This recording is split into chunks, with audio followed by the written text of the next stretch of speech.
Namaskar and welcome back to part 3, the final part of this chapter. Chapter number 3, from Footprints Without Feet, a Midnight Visitor. Question number 5. Looking back at the story, when do you think Osable thought up his plan for getting rid of Max? Part 1 of the question. Part 2. Do you think he had worked out his plan in detail from the beginning? दूसरा part. और did he make up a plan taking advantage of the events as they happened? तो क्या पूछ रहा भैया, ऑसिबल ने ये plan बनाया कब? क्या उसने पहले से बना रखा था ये प्लान, या फिर जैसी चीजें हो रही थी तो वो स्पॉन्टेनियसली वो प्लान को एग्जीक्यूट कर रहा था? सिंपल सा क्वेश्चन है. इसमें हमें चैप्टर का नो हाउ बहुत इंपॉर्टेंट है. Ausable was a clever and intelligent secret agent. बार बार मैं बोल रहा हूं, ध्यान दोगे तो वही सारी चीजें रिपीट हो रही है. Are you getting it? वही सारे फैक्ट्स, वही सारे important points in the story, वही सब रिपीट हो रहा है. बट आंसर का फ्रेमवर्क, क्रिएटिव तरीके से उसको प्रेजेंट करना और बहुत सारे क्वेश्चन एक ही क्वेश्चन में पूछ लिए जाना, that is what makes the answer much more complicated. तो structure of the answer को समझो. When he entered his room, he found a man with a pistol in his hand. हम कहानी बता रहे हैं बेसिकली यहाँ पे.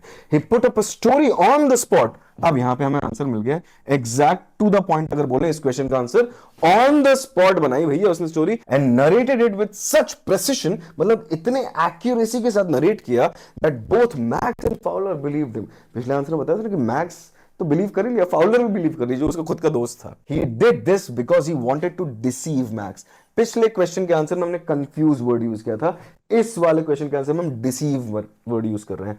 डिसीव का क्या मतलब होता है? धोखा देने की कोशिश कर रहा था वो. He knew that the waiter would come to his room, so when the waiter knocked at the door, he threatened Max that it was the police and that they would arrest him. Possible had told Max that he was the second person who had entered through the balcony in that month, and so he was very disappointed by the management who had yet not taken any step for it. He had so precisely talked about his room earlier being a part of the adjacent room, which was why the balcony extended under his window. Without noticing that there was no such balcony, Max jumped from the floor as he was afraid of being caught. Osible's presence of mind helped him get rid of Max. Osible's presence of mind helped him get rid of Max.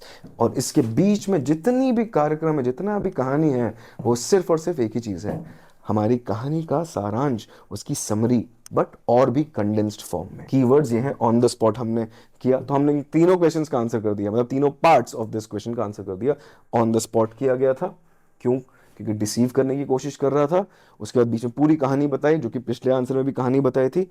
And हमने आखिरी में ऑसिबल की तारीफ कर दी. भैया उसका presence of mind इतना कर रहा था कि उसने ये सारा कार्यक्रम कर दिया और मैक्स को विंडो से कूदवा दिया बैल्कनी पे, ऐसी बैल्कनी पे जो कि थी ही नहीं. In this story Ausable shows a great presence of mind और the ability to think quickly and act calmly and wisely in a situation of danger and surprise. Give examples from your own experience और narrate a story which shows someone's presence of mind. ये है experience based question.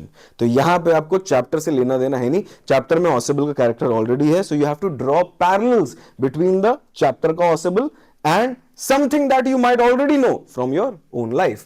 Just like Osibel showed great presence of mind or the ability to think quickly and act calmly and wisely in a situation or a danger surprise, I too remember having behaved in such a way months back. अब मैंने बीच में ऐसा क्यों किया पता है? क्योंकि यहां से लेके यहां तक जो पार्ट है वो क्वेश्चन का ही पार्ट है. क्वेश्चन की ही लाइन को यहां पर उठा के चेप दिया. मैं कई बार बोलता हूं, कई बार ऐसा होता है कि आंसर शुरू कैसे करें समझ में नहीं आता. राइट? आंसर को शुरू करना है तो क्वेश्चन की ही एक लाइन उठा सकते हो. हमेशा याद रखना, यहाँ पे भी सैंपल आंसर में यही किया गया है. अब यहाँ पे हमने डिसाइड किया, हाँ, I to remember having behaved in such a way some month back. हमने बोला कि हम ही ने करा है, हमें कोई और याद नहीं. हम ही है वॉसिबल जैसे एकदम दिग्गज, हम ही है विटी, हम ही है smart. While playing in the park one day, one of my friends fell from the swing and was hit hard on his head. He fainted and his head started bleeding. We were 5 friends playing in the park and there was nobody around us. Everybody was scared and started crying. I sent one of them to that boy's place to call his parents and rushed to fetch my bag which had a water bottle in it. Sprinkled some water on my friend's face, after which he regained consciousness. By this time his parents came and they thanked me for acting wisely in such a situation and took him to the doctor in due time. My parents were also very impressed with me. ये कहानी मनगढ़ंत है, मैंने ऐसा कुछ नहीं किया.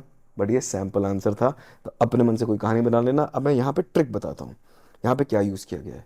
यहाँ पे सबसे पहले इमेजिनेशन यूज़ कर रही है, मिला दिया गया है, अच्छा सेंटेंस फॉर्मेशन मतलब अच्छी ग्रामर के साथ इसको जोड़ दिया गया और ये आंसर बन गया। क्यों? क्योंकि ये एक्सपीरियंस बेस्ड आंसर है। एक्सपीरियंस बेस्ड बोल लो या ओपिनियन बेस्ड बोल लो या फिर based on your imagination and creativity.